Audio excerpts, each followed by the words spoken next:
الله عنها إن الله لا يهدي القوم الكافرين، أي الجاحدين لعطاء الله لهذا البيت النبوي، هذا معنى الكافرين.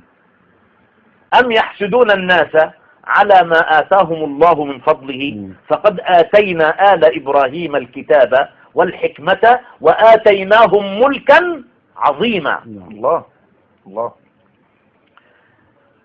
يبقى نيجي نفسر كلام سيدنا النبي المولى بأنه الحميم أو الصديق أو الناصر، يستحق تهديد ربنا لسيدنا النبي عشان ما بلغهمش أن علي حميمكم أو صديقكم أو ناصركم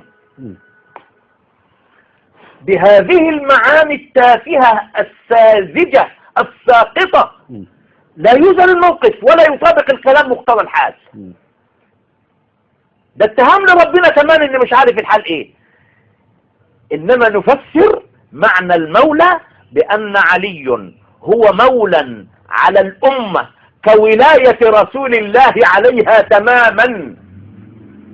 علي وليكم كولايتي عليكم تماما، علي إمامكم كإمامتي عليكم تماما، علي وصي في البيان وفي كل الوظائف النبوية، يتلو عليهم آياته ويزكيهم ويعلمهم الكتاب والحكمة. وإن كان دي وظائف النبوة، وظائف النبي، وظائف الرسول يقوم بها خليفته ويقوم بها وليه الذي نصبه الله على ما أهله من نعم، نعم العلم ونعمة الشجاعة ونعمة المروءة ونعمة أعلن عنها مولانا الإمام علي: علمني رسول الله صلى الله عليه وآله وسلم 1000 باب من العلم، فتح لي من كل باب 1000 باب. الله الله. علي الذي اختاره الله من دون الخلق ليكون شاهدا صادقا على رسالة محمد رسول الله. ويقول الذين كفروا: لست مرسلا، قل كفى بالله شهيدا بيني وبينكم ومن عنده علم الكتاب.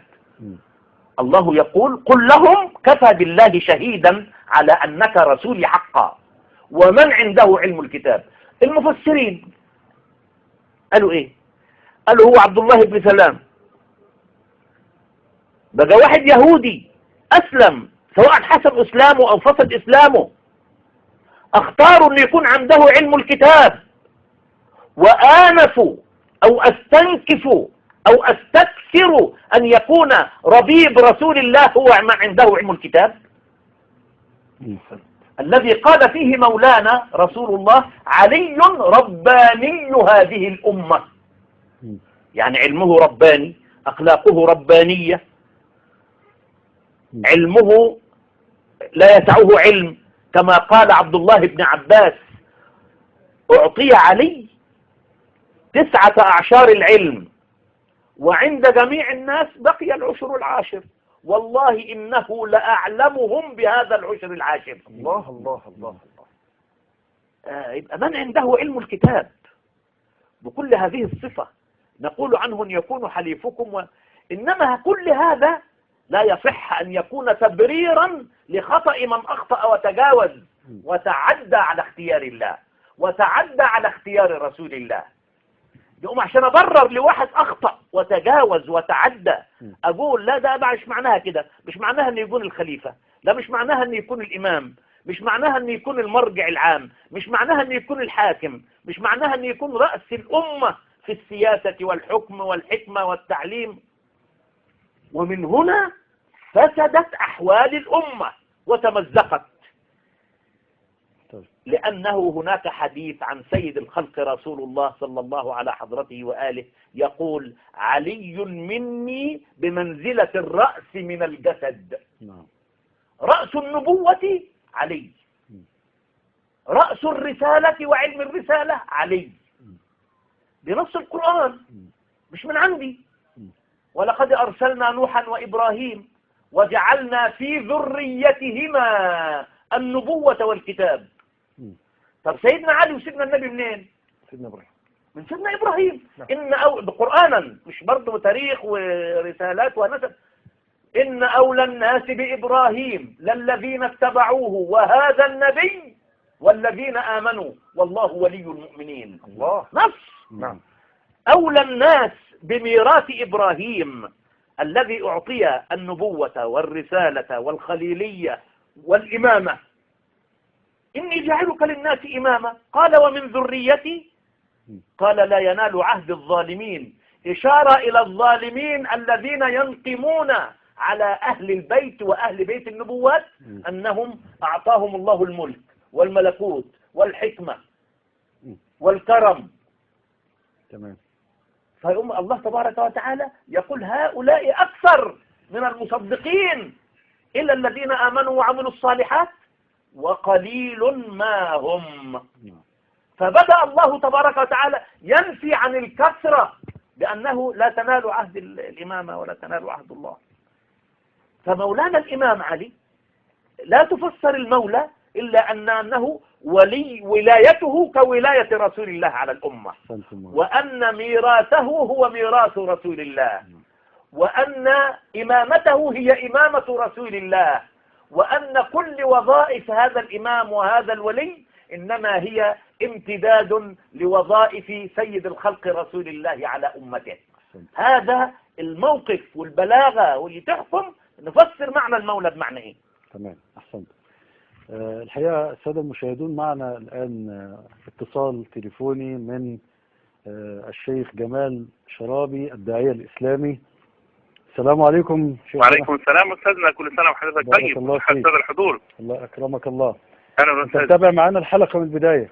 نعم يا أستاذ. طيب حبيبي، نود أن تبين للسادة المشاهدين ما هي أهمية حديث الغدير. نعم. عند علماء الأمة الإسلامية من مؤرخين ومفسرين. نعم. ومفسرين ومحدثين ومتكلمين ولغويين باختصار. نعم. شديد، يعني مداخلة قصيرة كده تجمع لنا فيها أهم العلماء الذين ذكروا هذا الحديث. نعم. واعتنوا به. نعم سيدي. نعم، كل سنة وحضرتك طيب. صحيح السلام. أولا حضرتك حين نتكلم عن الإمام علي عليه السلام لابد أن نقول أولا إنه الوحيد الذي اختص من بين الخلفاء بهذا اللقب، لقب الإمام. ما قيل عن أبي بكر إنه إمام، أو عن سيدنا عمر إنه إمام، أو عن خليفة عثمان، إنما هو سيدنا علي هو الوحيد الذي قيل عنه الإمام. ونحن نتكلم عن رجل لا تصح الصلاة إلا بالصلاة عليه يا أخي. صلاتنا لا تصح إلا بالصلاة على الإمام. فنحن مأمورون بأن نصلي على سيدنا محمد وآل سيدنا محمد في الفرائض وفي السنن. حتى قال بعض الأئمة إن الصلاة من ترك الصلاة على النبي وآله في صلاة لم تقبل.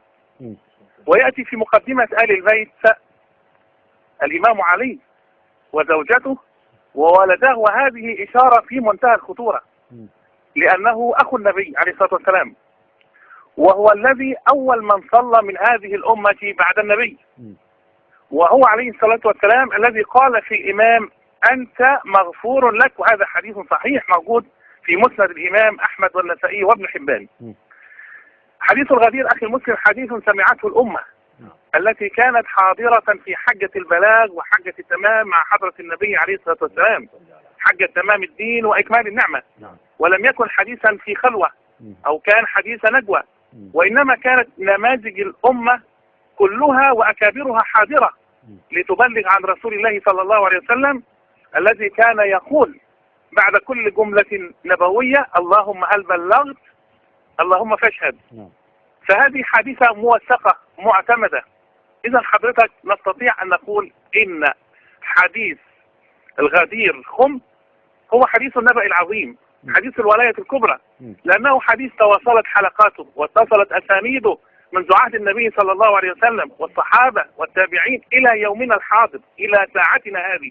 فقد رواه كثير من أصحاب الكتب المعتبرة، رواه عن حوالي 110 من أعاظم الصحابة، وحوالي من التابعين 84 من أعاظم التابعين، واتصلت حلقات روايته من القرن الثاني حتى القرن الرابع عشر. حوالي 360 عالما رووا هذا الحديث. حضرتك يعني على سبيل المثال هذه الحادثة عند أئمة أهل الحديث مذكورة عند الإمام الشافعي، عند الإمام أحمد في مسنده، عند الإمام ابن ماجه، عند الإمام الترمذي، عند الحاكم في مستدركه، عند الإمام الذهبي في التلخيص، وعند المفسرين كذلك، لأنها لم تخلو كتب الحديث ولا التفسير ولا كتب التاريخ، حتى كتب أهل اللغة ذكرت فيها هذه الحادثة. عند المفسرين أفاض المفسرون في العناية بهذه الحادثة. لماذا؟ لأنها جزء كبير وهام من تاريخ هذه الأمة، ونقطة تحول في تاريخ دعوة الإسلام، ولا يصبح أي تفسير، حتى التفاسير المشهورة بين أيدي عوام الناس، لا يصبح التفسير مكتملا إلا إذا زين بالحديث بما جاء في نزولها وفي تفسيرها.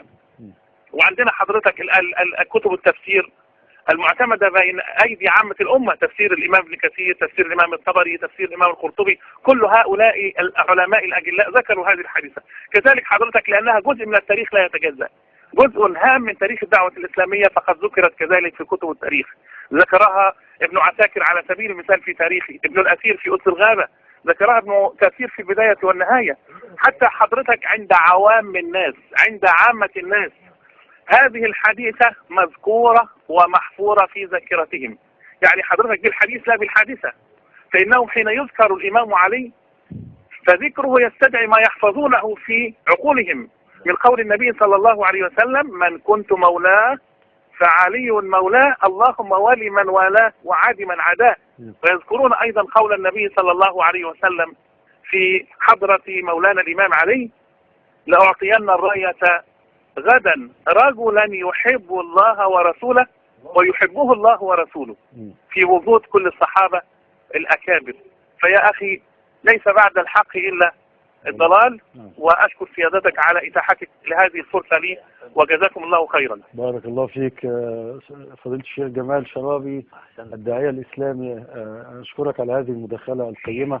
يعني هو نادر لما أنتجد كتابا ليس فيه ذكر لهذا الحديث. نعم حقيقة. نعم سيدنا. لا، قبل ما نخرج لفاصل مولانا، أنا فهمت من كلام حضرتك فهم، وعايزك تجاوبني تقول لي اللي أنا فهمته صح، تقول لي صح أم خطأ، يعني نعم. كلمة واحدة عشان احنا نخرج لفاصل. نعم سيدنا.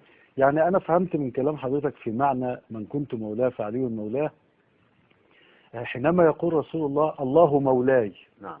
وأنا مولى المؤمنين. الله مولاي يعني الله أولى بي من نفسي ولا أمر لي معه. نعم. نعم. نعم. الله مولاي أولى بي من نفسي ولا أمر لي معه. نعم. وأنا مولى المؤمنين، ده نص قرآني. نعم. النبي أولى بالمؤمنين من أنفسهم. نعم. وأنا مولى المؤمنين يعني أنا أولى بالمؤمنين من أنفسهم ولا أمر لهم معي. نعم. ما كان لمؤمن ولا مؤمنة إذا قضى الله ورسوله أمرا أن يكون لهم الخيارات من أمرهم. نعم. تمام. فمن كنت مولاه يعني من كنت أولى به من نفسه ولا أمر له معي، فهذا علي مولاه يعني هذا علي أولى به من نفسه ولا أمر له معه. نعم. هل هذا الفهم صحيح؟ هو ده صحيح 100%. ده صميم المعنى. نشكركم السادة المشاهدون. نحمد الله على هذا الفهم وعلى هذه الشهادة من عالمين جليلين من علماء الأزهر الشريف. ونستأذنكم أن نخرج إلى فاصل قصير ثم نعود، فابقوا معنا.